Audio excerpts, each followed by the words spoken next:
पाहताय खरा सामना न्यूज, माध्यम डिजिटल, बातमी अस्सल।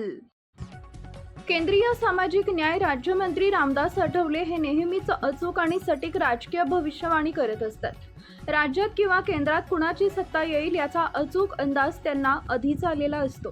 त्यानुसार ते आपले राजकीय भूमिका ठरवत असतात आणि कधी कधी ते हसता हसता आतल्या बातम्याही देत असतात।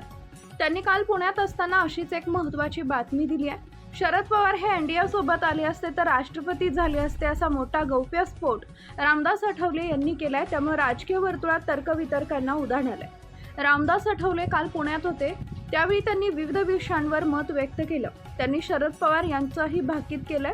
शरद पवार मोठे नेते आहेत, त्यांचा आदर आहे। 2014 किंवा 2019 मध्ये शरद पवार आमच्यासोबत आले असते तर राष्ट्रपती झाले असते असा गौप्यस्फोट रामदास आठवले यांनी केलाय। अजित पवार असताना अनेक निर्णय झाले होते। सुप्रिया सुळे यांना केंद्रात मंत्री करायचं ठरलं होतं अशी चर्चा होती, पण आता अजित पवार नाही, त्यामुळे दोन्ही राष्ट्रवादी आता एकत्रित होईल असं वाटत नाही।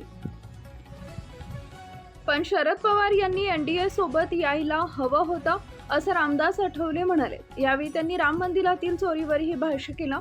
राम मंदिरातील चोरी मोठी आहे, मोठा घोटाळा झालाय। राम मंदिरासाठी जगभरातून पैसे दिलेत, मोठा घोटाळा केल्याचं समोर आलंय, गुन्हा दाखल झालाय, काही जणांना अटक केली आहे, प्रकरण गंभीर आहे, चोरी करणाऱ्यांना शिक्षा होणार आहे असं त्यांनी सांगितलंय। महिला आरक्षणावरून त्यांनी विरोधकांवर डल्ला केला। केंद्रात महिला आरक्षणाला विरोधकांनी विरोध केला, मात्र आता आमच्याकडे संख्या वाढली आहे, त्यामुळे लोकसभा आणि राज्यसभेत महिला आरक्षण विधेयक मंजूर होईल। 2029 मध्ये होणाऱ्या लोकसभा निवडणुकीमध्ये महिलांना अधिक जागा मिळतील, मोठे मतदारसंघ आहेत, डिलिमिटेशन बिल नक्की पास होणार आहे। यावेळी आमच्याकडे बहुमत आहे असा दावाही त्यांनी केलाय। यावेळी त्यांनी आरक्षणातील उपवर्गीकरणावरही प्रतिक्रिया दिली। उपवर्गीकरण मध्ये सुप्रीम कोर्टानं सांगितलं होतं देशांमध्ये 1200 जाती आहेत, ज्या राज्याला उपवर्गीकरण करायचं असेल तर त्यांनी करावं। महाराष्ट्र सरकारनं या संदर्भात सरकारनं नेमलेला आहे, त्याचा रिपोर्ट बाहेर आला नाही, तो रिपोर्ट तयार आहे, तो बाहेर आला नाही। बौद्ध चर्मकार समाजाचा उपवर्गीकरणाला विरोध आहे। समाजाला शिक्षणात पुढे कसं आणायचं याचा आराखडा तयार करणं गरजेचं आहे।